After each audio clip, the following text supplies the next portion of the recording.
Morning students, आज हम लोग स्टेट्स ऑफ मैटर का लेक्चर नंबर 2 देखते हैं। लेक्चर नंबर 1 में हमने देखा था, आप लोगों ने देखा था क्या हुआ था, बहुत हल्का सा हमने करवाया था। आज लेक्चर नंबर 2 में देखते हैं एवोगाद्रोस लॉ।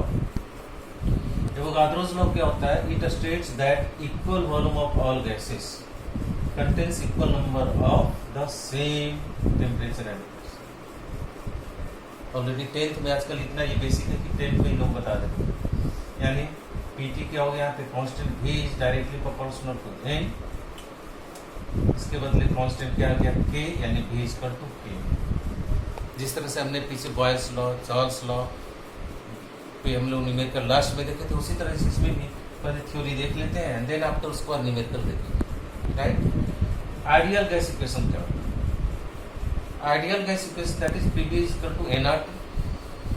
R जहाँ पे यूनिवर्सल गॉस कांस्टेंट, R का मैं यहाँ पे 3-4 वैल्यू दे रहा हूँ, डिपेंड करेगा कि न्यूमेरिकल आपका क्या है, कौन सा यूनिट में लिया, उसी अनुसार आप लोग लेंगे।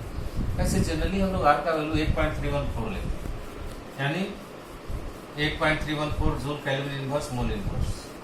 अगर लीटर एटमॉस्फेरिक केल्विन इनवर्स में लेंगे तो ये लेंगे, 2 केल्विन इनवर्स मोल इनवर्स में ये लेंगे। ठीक है, 1 कैलोरी इक्वल टू होता है 4.18 जूल, वो लगभग हम लोग क्या लेते हैं 4.2 जूल के आसपास। राइट? नेक्स्ट है relation between pressure and density. Pressure and density का रिलेशन क्या भी हमने देखा, Pv equal to nRT। Ideal gas equation Pv equal to nRT, यानी Pv इक्वल टू n। अभी हमने कल के क्लास, पिछले क्लास में लेक्चर नंबर 1 में बताया था कि n इक्वल टू क्या होता है, W/m या m/m, दोनों सेम है। m जहाँ पे गिवन वेट है, m जहाँ मोलिकुलर वेट है, यानी Pv इक्वल टू m/mRT, यानी Pm इक्वल टू क्या हो गया बेटे, Pm इक्वल टू m/v/RT, और m upon v is equal to density, mass upon volume is equal to density. तो हम लोग देखते हैं, यानी Pm इक्वल टू m/v/RT और m/v इक्वल टू हमने क्या बोला होता है, क्या होता है बेटे, डेंसिटी, यानी Pm इक्वल टू d/RT। यहाँ से भी क्वेश्चन हम लोग देखते हैं। नेक्स्ट है डाल्टन्स लॉ। डाल्टन्स लॉ पहले मैं दिखा रहा हूँ नॉन रिएक्टिव गैसेस में। In a mixture of non-reactive gases, total pressure of gaseous mixture is sum of partial pressure of all gases। क्या होगा? Partial pressure of all gases का सम होगा। जैसे इस पर एग्जांपल आप देखिए, हमने एक गैस लिया O2 Ne, दोनों का पार्शियल प्रेशर का ऐड क्या हो गया, O2 प्लस N, यानी ऑक्सीजन और नियोन को ऐड कर दिया O2 प्लस नियोन, यानी इसका क्या है 0.2 एटमॉस्फेयर, नियोन का 0.6 एटमॉस्फेयर, यानी कितना हो गया 0.8 एटमॉस्फेयर। अभी हमने क्या बोला था, सम ऑफ पार्शियल प्रेशर, सम हो गया ना 0.8। या दूसरे पे में इसको देखो ABC, तो गैस मोल कुछ नहीं, इसका नंबर ऑफ मोल क्या हो गया, निकालेंगे तो Na Nb Nc। अगर ये 10 ग्राम दिया हुआ है तो निकाल लेंगे, N इक्वल टू 10 बाई उसका मोलिकुलर वेट, तो Na Nb Nc। उसका पेस प्रेशर क्या हो गया, Pa Pb Pc। राइट? यानी हम उसको लिख सकते हैं Pv इक्वल टू nRT, भी हमने देखा था, यानी Pa equal to nART। N means number of mole किसके लिए, A के लिए, nART। Pv equal to number of mole किसके लिए, P के लिए, nBRT। Pc equal to nCRT। ठीक है, तीनों गैस के लिए हमने निकाल दिया Pa Pb and Pc, pressure निकाल लिया। अब उसको हम क्या कर लिए, P टोटल क्या हो जाएगा, Pa plus Pb plus Pc, यानी नंबर ऑफ मोल में लेंगे तो Na plus Nb plus Nc, और RT/V सभी में कॉमन है तो हमने ले लिया बाहर में RT/V, यानी PT equal to Pa plus Pb plus Pc। Right? तो Na number of mole of A plus Nb plus Nc, RT/V, यानी क्या हो गया, P टोटल क्या हो गया बेटे, Nt टोटल हो गया ना, Nt RT/V, N total number of mole total हो गया Nt, Na plus Nb plus Nc को Nt ले लिया, और RT/V जो ये हमने कॉमन लिया था, यानी P total equal to Nt RT/V, यानी Pa/Pt क्या हो जाएगा, पुट कर लो इसी चीज को, Pa/Pt इक्वल टू Na/RT/V, और Pt अभी हमने निकाला क्या, जस्ट नीचे Nt RT/V, यानी Pa/Pt इक्वल टू होगा Na/Nt इक्वल टू XA। ठीक है, इसको क्या मान लिया, XA। राइट? यानी इसको हम लिख सकते हैं कि Pa equal to XA PT total, Pb के लिए क्या हो गया, XP, Pc के लिए क्या हो गया, राइट। यहाँ तो इस पे भी न्यूमेरिकल्स आते हैं, मैं कराऊंगा सभी। नेक्स्ट है पॉइंट याद रखना कि प्रेशर ऑफ ड्राई गैस, ये कम से कम आपको एनसीईआरटी में भी ये क्वेश्चन दिया हुआ है, इस पे एक क्वेश्चन बनेगा कि pressure of dry gas is equal to P total minus aqueous tension, aqueous tension question में दिया रहेगा, राइट। और याद रखना है एक्वस टेंशन होता क्या है, तो प्रेशर ऑफ क्या हो गया, pressure of standard H2O vapour is called aqueous tension, यानी pressure of saturated H2O vapour pressure is called aqueous tension, right. अब यहाँ पे देखते हैं Graham's law of diffusion and diffusion, थोड़ा दिखाई नहीं दे रहा होगा क्लियर से, लेकिन मैं बोल दे रहा हूँ। Graham's law of diffusion and diffusion क्या होता है, Graham's law of diffusion and diffusion, when two or more gases are allowed to mix, दो या दो से ज्यादा gases allowed to mix in a container, एक कंटेनर में मिक्स करते हैं, then due to random motion of gaseous molecules, जो हमने gaseous molecule मिक्स कर रहे हैं उसका random motion के कारण intermixing of gas क्या होता है, दोनों गैस आपस में मिल जाते हैं, is known as diffusion, यानी intermixing of two gases या टू और more gases is called diffusion. तो याद रखना डिफ्यूजन क्या होता है हमने बताया, क्लियर। अब याद रखना कि lighter molecules diffuses fast, simple सी है, लाइटर गैस जो होगा वो जल्दी मिलेगा, तो जल्दी मिलेगा तो क्या होगा, lighter molecule diffuses faster than heavier molecules.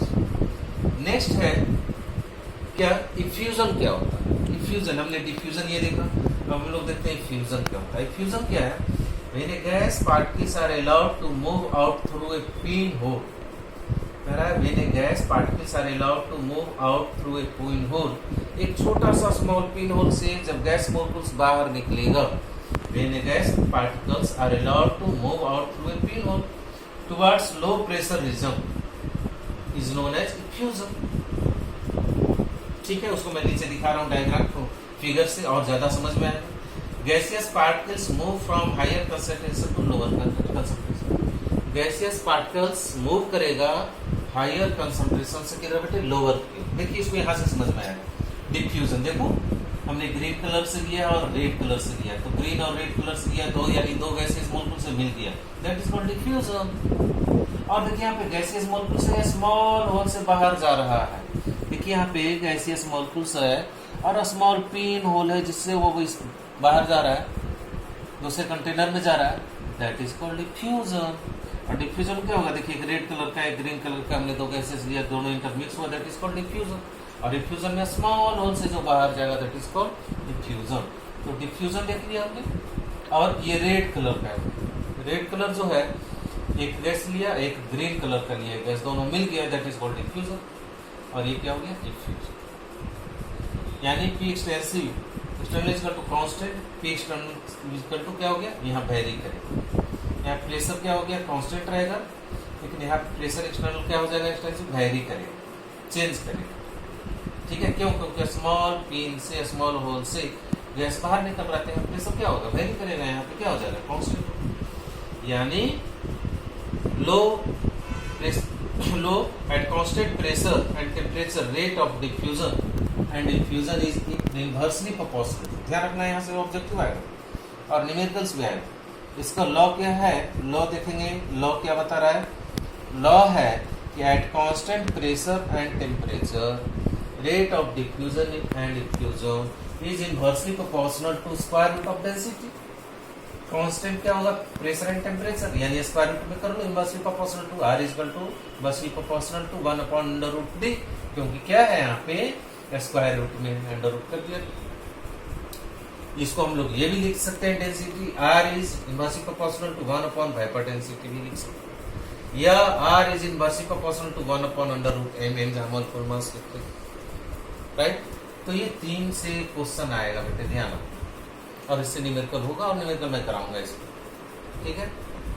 Are is equal to क्या होता है बेटा, एल डिफ्यूजेस गैसेस, लिक्विड का diffuser gases upon T, volume diffuses gas upon T, N number of moles diffuses gases upon T. यानी जिस चीज में रहे, वॉल्यूम में रहे, नंबर ऑफ मोल्स में रहे, तो यहाँ पे रेट का वैल्यू रेट निकालेंगे, यानी rate is inversely proportional to P upon √n, यानी RA/RB सभी को डेकोरेट कर दिया, यानी RA/RB PA/PB अंडर रूट क्या हो गया, MB molecular mass of MB का हो गया और मोलिकुलर मास ऑफ MA का हो गया, यानी इसको हम लोग लिखेंगे PA/PB equal to MB/MA upon half, under root हटा दिया, वहां पे हाफ हो गया। ये तो आप लोग को दिक्कत नहीं है, तो सिंपल सा मैथमेटिकल टूल्स एप्लीकेशंस है। MB/MA क्या हो गया, हाफ हो गया। Kinetic molecular theory of gases, बेटा यहाँ से थ्योरेटिकल क्वेश्चंस भी आते हैं, तो देखिएगा कि क्या होता है kinetic molecular theory of gases में क्या होता है। गैसियस पार्टिकल्स और एटम, यानी गैसियस पार्टिकल्स एटम्स में हो या मॉलिक्यूल्स में हो, are very small and identical in size, right. इसका एजम्पशंस मैं बता रहा हूँ, नंबर 1। सेकेंड एजम्पशंस क्या है बेटे, कि volume of gaseous particles is very small, ठीक है, compare to space between them, and these gaseous particles are considered as point mass, ठीक है। थर्ड पॉइंट में क्या है, there is no force of attraction। Third point में यहां लिख दे रहा हूं, थर्ड पॉइंट है there is no force of attraction between gaseous particles, so their motion is random, यानी gaseous particle के बीच कोई भी अट्रैक्शन नहीं है, जिसके कारण क्या होगा, मोशन रैंडम में होगा। नेक्स्ट है due to random motion particles collides with each other and this collision is perfectly elastic। due to random motion particles collides with each other and this collision is perfectly elastic, that is means इसका मतलब क्या होता है, that is no loss of energy during collision, ठीक है, यानी no loss, कोई भी लॉस नहीं होगा, no loss of energy during collision। Next assumptions क्या है इसका, फोर्थ या फिफ्थ एजम्पशंस क्या है, गैसियस एक्सर्ट्स प्रेशर, गैसियस क्या करेगा, exert pressure due to collision के कारण बिटवीन गैसियस पार्टिकल्स या and wall container. Next and last इसका एजम्पशंस क्या है, ध्यान देंगे, kinetic energy of gaseous particles directly proportional to absolute temperature. Kinetic energy of gases particles and directly proportional to absolute temperature. That means कि हमारा कहना क्या है कि एजम्पशंस थ्योरी था, इसलिए मैंने इसको बता दिया और हमने लिखा नहीं। तो ये थ्योरी एजम्पशंस जो हमने बताया आप लोग को याद हो गया होगा, उसके अनुसार कम से कम पेपर में आएगा, तो आप 2-3 एजम्पशंस लिख लेना। हमने जो बताया जो आपको याद हो गया उसको ध्यान से वीडियो लिख सकते हो, 1 बार 2 बार सुने तो अपने टोटल क्लियर हो जाए। नेक्स्ट है kinetic gas equations. Kinetic gas equations क्या होता है, PV equal to 1/3 mn use कर, n जहां पे बता रहा हूं ध्यान से सुन लेना, नंबर ऑफ मॉलिक्यूल्स है, m मास ऑफ गैसेस है, u क्या है, VRMS root mean square velocity, याद रखना, u क्या है, रूट मेन स्क्वायर वेलोसिटी। और ये पूरे को ये काइनेटिक एनर्जी इक्वल टू पढ़ाया था ना पिछले क्लास में लेक्चर नंबर 1 में, कि kinetic energy of gas molecules equal to 1/2 mE², यानी हम इसको लिखेंगे कि 2/3 NE, इसको हमने E ले लिया या KE लेना है तो आप KE ले लो, यानी 2/3 N.KE, यानी 2/3 N into kinetic energy of gas molecules, यानी इसको लिख सकते हैं PV इक्वल टू 2/3 के, ठीक है।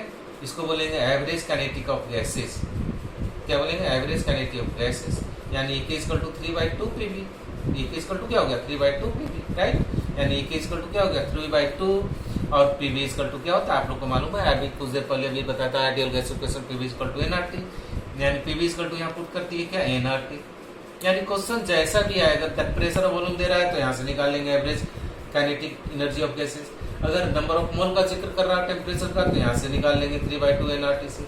लिख दिया हूँ मैं कि nRT क्या हुआ कि PV इक्वल टू nRT। अगर 1 मोल के लिए हम लेते हैं क्या, 1 मोल के लिए फॉर n इक्वल टू 1 मोल, तो ये क्या हो जाएगा 3/2 RT। n इक्वल टू हमने क्या पुट कर लिया 1, हमने लिख दिया 1 मोल के लिए, यानी 3/2 RT। और E के इक्वल टू क्या है, kinetic energy of Na molecules, या कहीं Ke लेना है तो आप Ke लो, आपकी मर्जी है। तो ये क्या हो गया, kinetic energy of Na molecules, Avogadro molecules, right. याद रखना कि क्या है बेटे, kinetic energy of 1 molecule equal to क्या होता है, ध्यान से यहाँ मैं अलग बता रहा हूँ, kinetic energy of 1 molecule equal to kinetic energy 3/2 kT, K equal to अभी हमने बोला R/Na, इसी को बोलते हैं KT को बोलते हैं बेटा K equal to Boltzmann constant. K का वैल्यू R/NA, अगर के का बोल्ट्जमैन कांस्टेंट का वैल्यू दे रखा है तो सही है, नहीं तो हम यहाँ से निकाल लेंगे K is equal to R/NA, that is called Boltzmann constant. यानी कि हमारा कहना क्या है कि अभी हमने देखिए 1 2 3 4 5 6 7 8 9 10, यानी 10 पे हम लोग अभी न्यूमेरिकल्स इसको नेक्स्ट लेक्चर में कराएंगे। नेक्स्ट लेक्चर के बाद फिर आगे नेक्स्ट थ्योरी चलेगा। दैट मीन्स पहले इसका न्यूमेरिकल्स, आप लोग भी इस पे न्यूमेरिकल्स प्रैक्टिस करें। और ये हमने पहले बता चुका है कि ये बोर्ड के 11th बोर्ड का और IIT नीट में एवरी ईयर फिक्स क्वेश्चन आता ही आता है। राइट बेटे, तो आज का क्लास इसको वीडियो लेक्चर को 2-3 बार सुने। ठीक है बेटे, ओके, ठीक है, थैंक यू, बाय।